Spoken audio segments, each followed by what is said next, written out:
Hello' students, আশা কৰোঁ সকলো ভালেই আছা।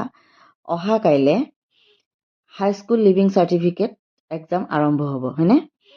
তোমালোকে সকলোৱে জানা, সকলোৱে চাগে ভালকৈ পঢ়িছা, কিন্তু তোমালোকে ভালকৈ পঢ়িছা হয়, কিন্তু ভাল ৰিজাল্ট আশা কৰিবৰ কাৰণে আমি পৰীক্ষাৰ বহীখনৰ ফ্ৰণ্টৰ পেজটো খুব সাৱধানে ফিল আপ কৰিবলৈ শিকিব লাগিব। ফ্ৰণ্ট পেজটো যাতে একেবাৰে তোমালোকে কোনো ভুল নোহোৱাকৈ ফিল আপ কৰিব পাৰা, তাৰ কাৰণে মই তোমালোকক অলপ শিকাই দিব বিচাৰিছোঁ। ফ্ৰণ্ট পেজটোত থাকিব প্ৰথমতে বৰ্ডখনৰ নাম, তাৰপিছত থাকিব এক্সামটোৰ নাম, তাৰপিছত আহিলে ৰোল, নাম্বাৰ, ছাবজেক্ট। এইখিনি তোমালোকে লিখিব পাৰিবা, ৰোল কিমান, নাম্বাৰ কিমান, ছাবজেক্ট কি, হয়নে? তাৰপিছত আহিলে তোমাৰ গ্ৰুপ, মিডিয়াম আৰু ৰেজিষ্ট্ৰেশ্যন নাম্বাৰ, এইকেইটা তোমালোকৰ থাকিব এডমিটখনত। তাৰপিছত আহিলে তোমালোকৰ ছাবজেক্ট কোড, পেপাৰ কোড আৰু চেণ্টাৰ নাম্বাৰ। ছাবজেক্ট কোডো থাকিব পেপাৰখনতে আৰু পেপাৰ কোডটো থাকিব পেপাৰখনতে।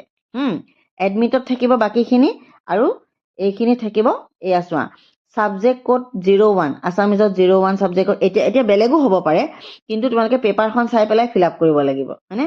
ঠিক তেনেকৈ পেপাৰ কোড হৈছে চি, দেখা পাইছা? পেপাৰ কোডটো হৈছে চি আৰু ছাবজেক্ট কোডটো C3, পেপাৰ কোডটো চি, দেখা পাইছা?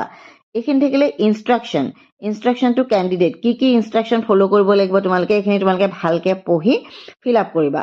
আৰু লগতে এটা ইনষ্ট্ৰাকশ্যন ফ'ল' কৰিব লাগিব, কি তোমালোকে এই যে এক্সট্ৰা ছিট ল'বা, তাত কিছুমান নাম্বাৰ থাকিব, সেই নাম্বাৰবিলাক এক্সট্ৰা ছিটৰ 1 2 3 4 দি কোনখন 1 নম্বৰখনৰ কিমান নাম্বাৰ, 2 নম্বৰখনৰ কিমান নাম্বাৰ, সেইটো তোমালোকে ভালকৈ ইয়াত লিখি দিবা।